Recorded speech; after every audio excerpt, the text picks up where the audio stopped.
বহুদিন আগের কথা। এক রাজার ছিল অনেক বেশি ধন সম্পদ, ছিল সেনা সামন্ত, ছিল অনেক বেশি খাবারের অফুরন্ত ভাণ্ডার। সুতরাং তার মনে জন্ম নিয়েছিল অনেক বেশি অহংকার। সে এতটাই অহংকারী হয়ে উঠেছিল, সে মানুষকে মানুষ মনে করতো না এবং তার সমপর্যায়ের কোনো মানুষ পৃথিবীতে আছে বলে সে বিশ্বাস করতো না। সে পৃথিবীর সর্বশ্রেষ্ঠ মানুষ বলে বা সর্বশক্তিমান মানুষ বলে নিজেকে দাবি করত বা জাহির করত, প্রকাশ করত। একদিন তিনি একটা কারণে একটা রাস্তা দিয়ে যাচ্ছিলেন, সাথে অনেক সেনা সামন্ত ছিল। রাস্তার এক পাশে বসে আছেন একজন বৃদ্ধ ভিখারি। তাকে দেখেই সেই রাজা নাকে আঙুল দিল, এমন একটা বান করলো যে তার নাকে যেন একটা দুর্গন্ধ আসতেছে। যখন সেই ভিখারিটির কাছাকাছি চলে আসলো রাজা, তখন সেই ভিখারিটি রাজাকে ডেকে বলল, তুমি তো নাকে আঙুল দিয়েছো, কানে আঙুল দাওনি, সুতরাং তুমি আমার কথা শুনতে পাবে। তুমি আজকে এতটা ক্ষমতার অধিকারী, তুমি আজকে এতটাই অহংকারী, তুমি আজকে এতটাই প্রভাবশালী যে তুমি দরাকে সরা জ্ঞান করছো, মানুষকে মানুষ মনে করছো না। অথচ আমি দেখতে পাচ্ছি তোমার ভবিষ্যৎ, তোমার মৃত্যু রয়েছে একটি ছোট্ট ক্ষুদ্র পাখির ঠোঁটে। এই কথা শোনার পর রাজা কিছুটা ভড়কে গেল, কিছুটা ভয় পেয়ে গেল। তারপরেও সে তার মুখে একটা হাসির ভাব ফুটিয়ে এখান থেকে দ্রুতই প্রস্থান করলো।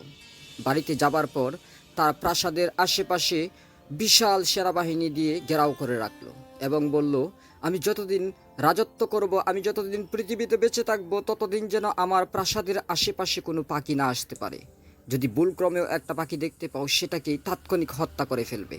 এটার জন্য যা কিছু করতে হয় সব কিছু তোমরা করবে। এরকম নির্দেশনা দিয়ে রাজা কিছুটা নিশ্চিন্ত হলো। তারপর তার সুখে স্বাচ্ছন্দ্যে কেটে যাচ্ছে দিন, আর মনে মনে ভাবছে, শালার ফকির কি বলেছিল, আমার মৃত্যু নাকি ছোট্ট পাখির ঠোঁটে। পাখি তো আমার আশেপাশে আসতেই পারবে না, সুতরাং আমাকে পাখি মারবে কি করে। অন্যদিকে ঘটতেছিল অন্য একটা কাহিনী।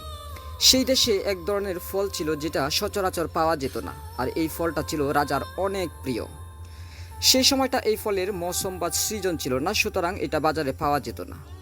কিন্তু এক ব্যক্তির গাছে কয়েকটা এই ফল হয়ে গেল হঠাৎ করেই। এটা যেন আল্লাহ তাআলার একটা নিদর্শন বা কুদরত। এই ফলগুলা যখন হয়ে গেল, তখন একটা পাখি ফসলের মাঠে খাবার খাচ্ছিল। তার টুটে লেগে গিয়েছিল বিষাক্ত এক ধরনের বিষ।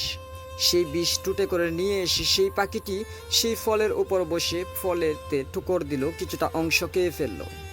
তারপর যখন সেই গাছের মালিক দেখতে পেল, তখন সেই পাখিগুলাকে তাড়িয়ে দিয়ে সেই ফলগুলাকে দ্রুত পেরে নিয়ে আসলো এবং বাজারে বিক্রি করার জন্য নিয়ে আসলো।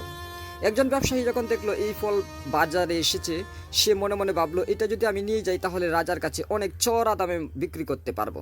তারপর এটা সে কিনে নিয়ে চলে গেল রাজার কাছে। রাজা এই ফল দেখে অনেক খুশি হয়ে গেল এবং তাকে অনেক সোনাদানা পুরস্কার দিল এবং তাকে অতিথি আপ্যায়ন করে তারপর বিদায় জানালো।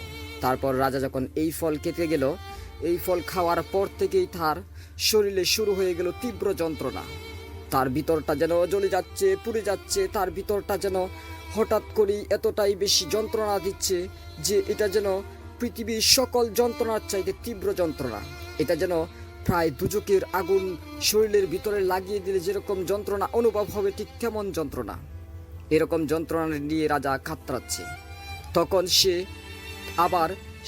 তার চোখের সামনে ওই ভিখারিটিকে দেখতে পেল এবং ভিখারিটি পুরো ঘটনা খুলে বলল এবং বলল যে, এখন তোমার মৃত্যুর ক্ষণ চলে এসেছে।